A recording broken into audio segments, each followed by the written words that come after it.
To me, Dad, that comes down to individual battles and passion and fight and guts. Who wants to clear that ball? Who wants to get it out? Yeah. No one. Yeah. Coventry want to score more than we want to defend it.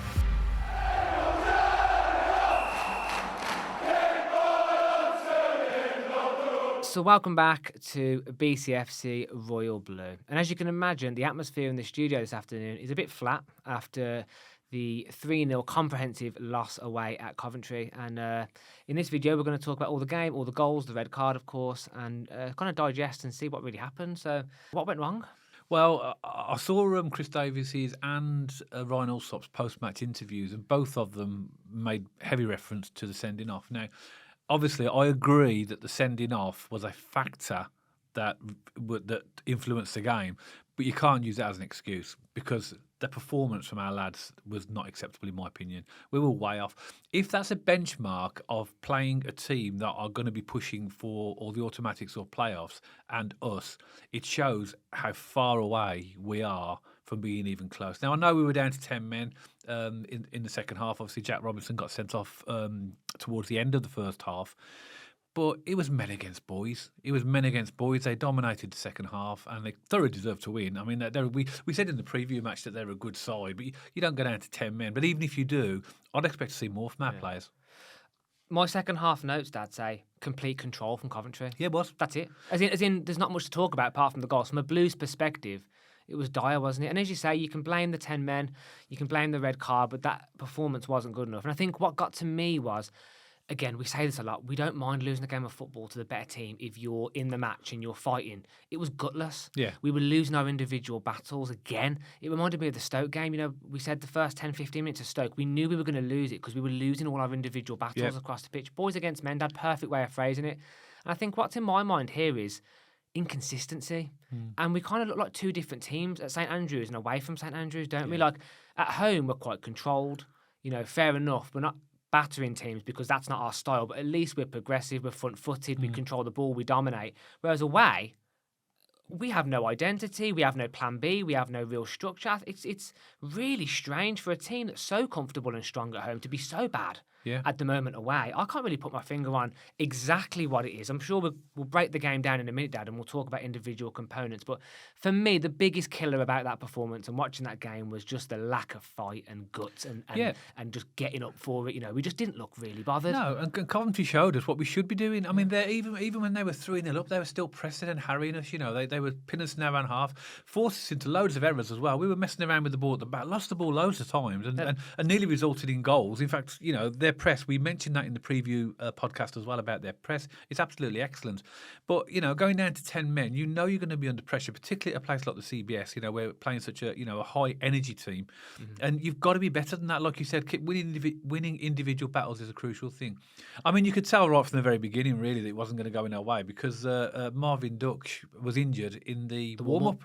Yeah, apparently Chris Davies said he felt something, so obviously he had twinge or whatever. And I think that wouldn't have helped because that would have messed our game plan up because he was due to start. So the game plan would have been, I presume, him being, the number 9 or number 10, Castano was playing as well. And he had the ability to potentially hold the ball up for us. That went, and then Lyndon Dykes come on, and Lyndon Dykes has done very well with some late goals and late winners, but I don't see him really now as a 90-minute starter. I'd see him as an impact substitute. He's a plan B. Yeah, and he lacks, for a forward, his skill is not speed. And against a team like Coventry, you need that. So that didn't help when Dux went off. And also, at the starting lineup, Ethan Laird started in place of Alex Cocker on the left. I think that was to try and deal with Sakamoto through his pace, because as we know later in the game, he went off with a hamstring injury as well. So, and clearly the sending off as well. I mean, it really was a bad day, wasn't it? You know, we got beat 3-0. We had a player sent off, so he'll be suspended. We picked up an injury for Ethan Laird, and the performance was completely flat for us. Unacceptable. Yeah. For 45 quid. And but Blues have no control over the 45 quid, but to pay that amount of money and to watch that is really poor, isn't it, Dad? And I thought the game was really, actually, up until the goal and the sending off and the kind of the big moments in the first half, it was really scrappy. Yeah.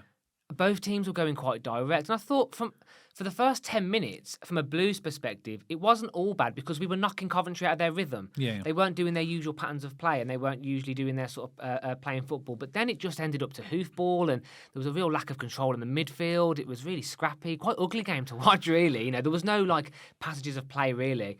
And then, as I said, the goal that came from Coventry, set piece. Our set piece coach, Dad, is robbing a living. What is going on? Attacking and defensively. We had a couple of corners in that game. Absolutely no threat whatsoever. And again, whenever Carve went for the long ball or whenever Carve got the ball in the box corners, they look dangerous. Why can't we get a little bit of set piece magic? Their long throw is as good as I've seen. Van Owick.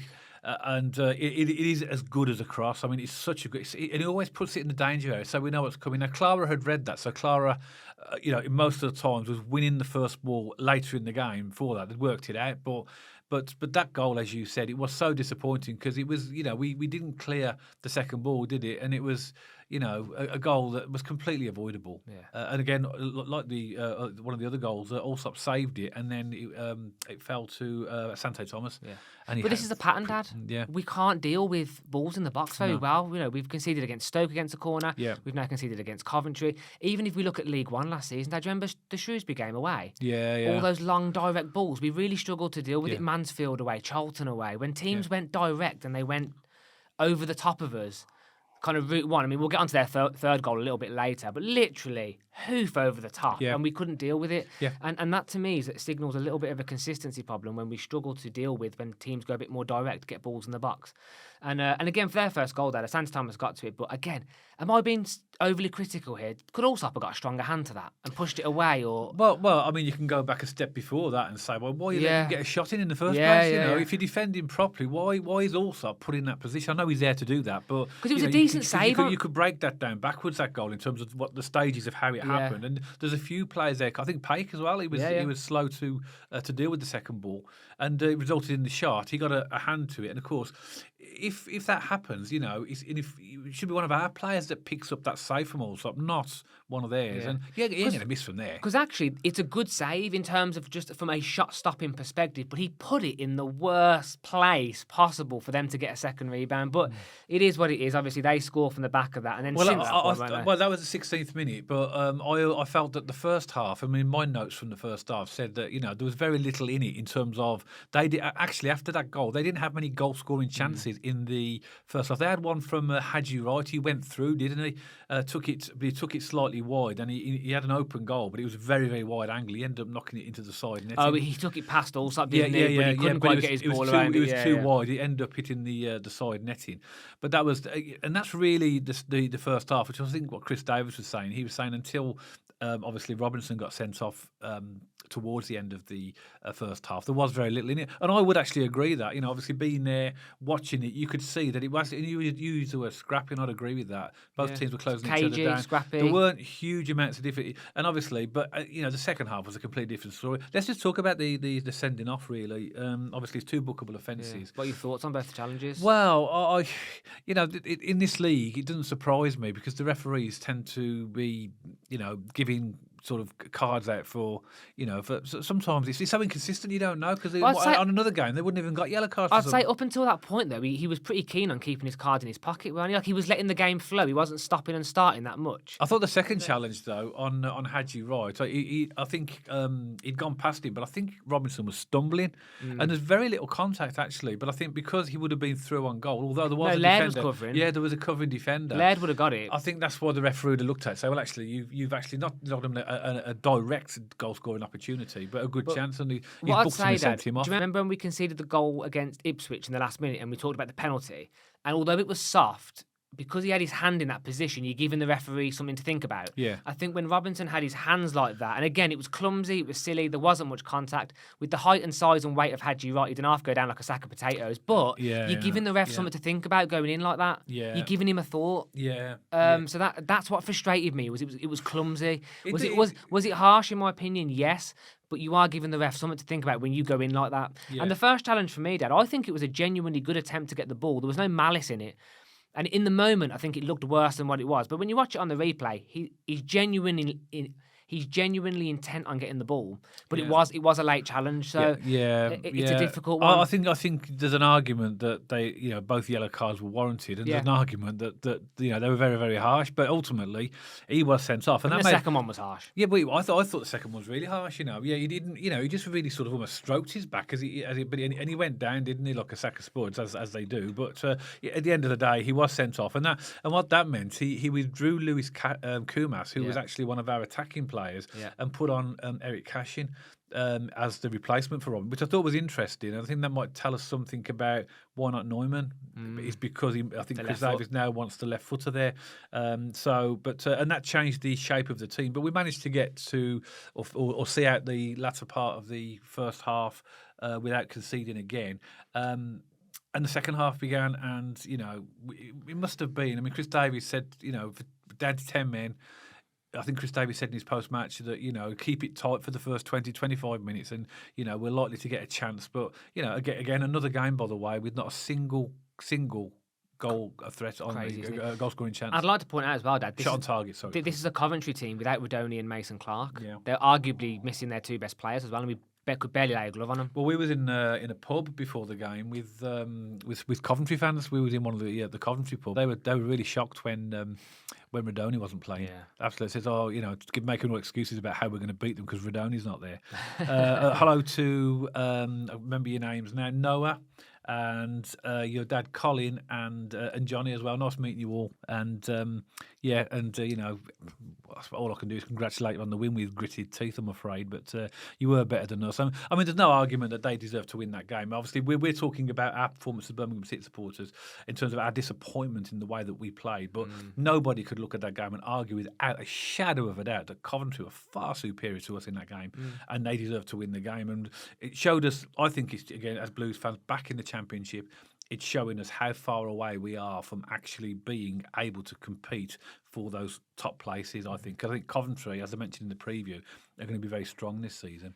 Yeah. Let's go on to goal number 2, Matt, and see what your thoughts are on that. So this was the own goal, boy. We were right behind the goal, and I said straight away, that's not gone over the line, but it did. If you look at the screen grab of it, it's got to be the closest one in football in history. It's literally a millimetre, but it went over the line. I'm not arguing and disputing it didn't go over. It absolutely did, and you can see it over the line, but it is literally a millimetre. And obviously they have the technology now, so the refs watch would have vibrated to tell him that it went over. Because I saw him doing that point. I thought he was saying to everybody, "Come on, I've got dinner time." But he was actually pointing to his buzzer, wasn't he? Saying he went in, yeah. And what I would say about that, Dad, is again, I don't know. Like I said with the first goal, was I being too harsh on Allsop with the save and the parry? I don't know. But why isn't Asoy Samuel responding to that a little bit quicker? It felt like he had 3 days to respond to it. It felt so slow that it hit him and went in. Like I felt like he could have reacted to that a little bit sharper, in my opinion. Just on him before we move on, Asoy Samuel. I mean, I thought in the first few games when he played for us, he was absolutely excellent.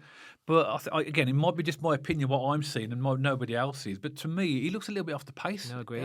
Compared to what he did in the first few games. So I don't know what's quite going on there. But I agree with you. I think what happened was the ball came over really deep, didn't it? And maybe Asoy Samuel might have thought that's gone too high and it's going out for a corner. I know that you should play and not think that, but he did maybe. And then Eccles has just literally blasted it back in here, and it's hit his shin. It didn't even feel like a blast. No, sorry, as in, I'm not criticising you, as in I'm just saying that it didn't feel like a blast because it felt like Asoy Samuel had at least a couple of seconds to register the ball's coming across and it's clear. It almost just let it hit him. Yeah. And then obviously we were up a creek without a paddle then, and then Allsop's trying to recover it, and it was a good attempt by Allsop because it would have been a split-second reaction because he wouldn't have expected that. So the ball's come across. I think it hit the shin of Asoy Samuel, and it's rolled towards the goal, and obviously Allsop has got a hand to it, but clearly not enough. It's just poor, gone over. Very poor goal. Yeah, and obviously that was 2-0, and that was really early in the second half. Killed the game off. We're already down to 10 men, and then you're 2 down. So if you're down to 10 men, if you can hang on, but in my opinion, we never ever looked like we were anywhere near going to score today. Ever. Apparently, if you look at the stats, it was the chances of Birmingham scoring a goal was 0.13. So that is literally not even a sniff on goal, not even close. The closest we got was 2 or 3 corners. And they were all terrible. We had a few corners, but yeah, we scored 5 goals in all of our league games, in 7 league games, and that tells its own story. That's where there's a big problem, isn't it? Yeah. And then Coventry had another chance as well. This is one of those chances we were talking about, Matt, where we were messing around at the back and also gifted the Very ball. casual from Allsop. Yeah, gifted. We had 20 minutes left, and he gifted the pass to Jamie Allen, who'd just come on as a sub, and he sort of put it through to right, and it just fired just past the post. Mm-hmm. I mean, easily this game could have been 4 or 5-0 with the chance. They scored 3, and they had some very clear other chances as well. But that could have been 3-0 at that point, but it wasn't. But then the third goal. This was the most disappointing for me. Well, I say most disappointing in the context of hoof and run, hoof ball, route one. What is Cashin doing? What's the defence doing? The positioning. We're down to 10 men. The line's really high. We've got slow defenders as it is, and I thought their positioning was off. I mean, just a terrible, terrible goal to concede. That's awful. I mean, he got done by pace as well. Yeah. Eric Cashin, done by pace by Ellis Sims, wasn't it? Ellis Sims, and he obviously took the shot. It was saved again, wasn't it, by Allsop? And then again, Victor Torp. It's again another shot where Allsop has saved it, and now they've got somebody there to just knock it. We're not reacting quick enough, yeah. Victor Torp slotted out. It was to me, Dad, that comes down to individual battles and passion and fight and guts. Who wants to clear that ball? Who wants to get it out? Yeah. No one. Yeah. Coventry want to score more than we want to defend it. Yeah, exactly. Well, and what was so obvious as well? I mean, they controlled it so much in the second half. It was literally. It's painful to watch. It was really, really difficult for us to watch, and. Their control of the game and the way that they pass the ball around, it's difficult because we've got one less man. So they did like wearing us out. Still, Dad, Blackburn were beating Ipswich 1-0 and Ipswich were down to 10 men. At Ewood Park a couple of weeks back. Obviously, the controversial game that got disappointed. Because just you go down to 10 men doesn't mean the whole game goes out the window. No. You can still win a game with 10 men. You can still do very well. You can still fight. You can still battle. You can still create chances. There's loads of examples. It's not a write-off because you've got down to 10 men. No. It's crazy. It means it's a harder job because of course obviously it is. you don't play. But, we spoke in the preview video, we spoke a few times about the last couple of times we've been there. We've lost 2-0 and 2-0 the last 2 times in the league, haven't we? Once under Rooney, once under Eustace. Yeah. Right? And we went there thinking, OK, we'll give Coventry a better game this time. We've got a better team. We're coming up with a bit of confidence. But I would argue that out of those 3 performances, those 2-2-0s and this was the worst. And I can't believe that. I can't believe I'm saying that with the players that we've got now and, what's going on. This was the worst because we just didn't. We were never ever in this game. No. We never ever looked like a threat. We never looked like we were going to do anything positive or score. And we give the ball away far too easily. So, and a lot of our forward play was resorted to lumping the ball up when he was on to Dykes. And, he had no one to lay it off to or to control it. Too predictable, aren't we, Dad? We're too easy to read. Yeah, but... So, if Frank Lampard does his research... By the way, I think Frank Lampard set Coventry up very well. I think he's done his research. He looked at the pace of our defenders. I think that was instructional to go a bit more long ball through. And I think he got the better of us this weekend. What's worrying, Matt, after this game for me is that, we lack any ambition going forward. We lack pace at the back. And our midfield, in my opinion, that we had with last season.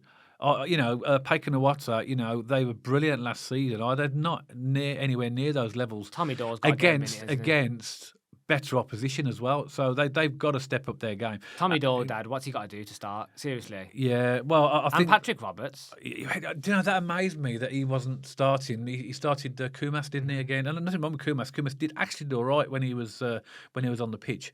But Patrick Roberts, in my opinion, has to start. Yeah. I think no-brainer. Tommy Doyle needs to have a chance. I mean, with the injuries now, obviously, we've got unavailable for the Sheffield Wednesday game now will be Jack Robertson, Ethan Laird is injured. I know they're defenders. Yeah. Stansfield went off as well. But I believe, and I understand... Hopefully it's interesting. Listening to Chris Davies in his post-match interview, I think he was saying that he took off Jay Stansfield and Iwata because they had bookings. Oh, was Jay? I thought Jay was hobbling a little bit. Well, that's what I missed that. I could have completely... I thought he went down, you see. He went down and then he was taken off not long after that. But I think that Chris Davies didn't suggest it was the injury. He was suggesting that he was taken off because he wanted to protect him and Iwata from getting second yellows and possibly getting sent off.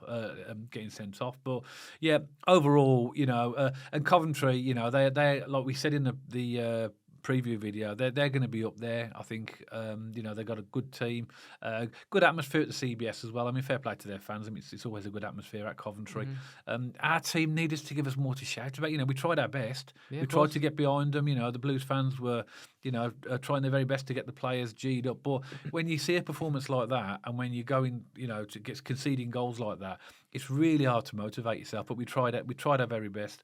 And, it didn't work. The fans really didn't sort of have anything to shout about, unfortunately. Exactly, yeah. The only thing I see out of this, Dad, is that we have a quick chance at a bounce back on Tuesday, as in the games are coming thick and fast now. So after this game, we have Sheffield Wednesday at home on Tuesday, and we have Wrexham away on the Friday as well. So at least, if anything, we have a chance to correct this now, get back to St.Andrews and figure out a way to win that game. But I think what's on my mind, Dad, is we've alluded to it in this podcast, and I think we have said it. It's where's the plan B and C? Where's the strategy when things aren't going our way? Because we're proving now we're too easy to play against. Yeah. We're too easy to read. We've only got one way of playing, this pounding the rock, and it doesn't work all the time. I mean, we did go a little bit more direct in this game, but Dykes isn't the answer to that. Dykes isn't our plan B for 90 minutes. He's our plan B 75, 80 plus, and you want to get balls in the box because you need to, just pepper the box. That's what he does, and that's what we sometimes can be effective at. But where's our strategy when things aren't going our way? Well, how can we adapt in a game? I'm not seeing that at the moment, and I haven't really seen that for a while. So we need to get a bit more of a plan B. We need to adapt when things aren't going our way. And I mean, dare I do say it, I know Chris Davies alluded to this, Dad, in his pre-match conference, an interview he did recently, and he said we do have the players for a change of system. Is it time for something fresh? I think we have to do something different. Yeah. My worry is, where's the next goal coming from? We scored one goal in the last 5 games, and that was the late Swansea goal that Dykes scored against Swansea. One goal in 5 games, and with the firepower that we're supposed to have because of who we bought, something clearly is not right. Something needs to change, and something needs to work. In this game as well, with our lowest possession we've ever had under Chris Davies, 37%. Yeah. But then again, 10 men. But that's not would surprising, given that we were down to 10 men. So maybe that's a bit of a skewed statistic, given that we were down to 10 men. But even so, we've got to work out a way in which we can get the best out of our strikers and our front line, and not be vulnerable to pace at the back, and also sort out our set pieces. There's a lot to do, isn't there? There is a lot to do. There's a lot to do here, and I want us to be more positive generally. We're so negative, so side to side, so backwards, end up at Allsop, ends up at Clara, ends up at the defence, then we end up just doing this side to side. And I said, at times in this game, we did go a little bit more direct. It was cagey, it was scrappy, I totally get that, but I just don't see that positivity that Coventry have, that other teams have. When they go forward, they look like making something happen. When was the last time we went forward with the ball and we look like making something happen? Like, a goal's going to come from this. You don't look like a threat at all, and that is a worry, because in this league, you've got to score goals. You'll get found out. You will, because you can lose games like this where you lose them, and it's obvious that you've lost this game because it's a big score line and they basically dominated us. But sometimes you can have these cagey games where there's narrow margins, and then therefore not scoring or conceding one goal. If you're struggling to score goals, you're not going to score 2. What I will say is that game wasn't fine margins. No. That was a hammering. No, that's what I'm saying. This was one of those games where it was clear that we were, like I said at the beginning, it's men against boys, that was. Yeah. But again, if I go back to some shots on target, we do this now for most games. So going back to the Oxford 1 shot on target, Port Vale no shots on target, Leicester 1 shot on target, Stoke no shots on target.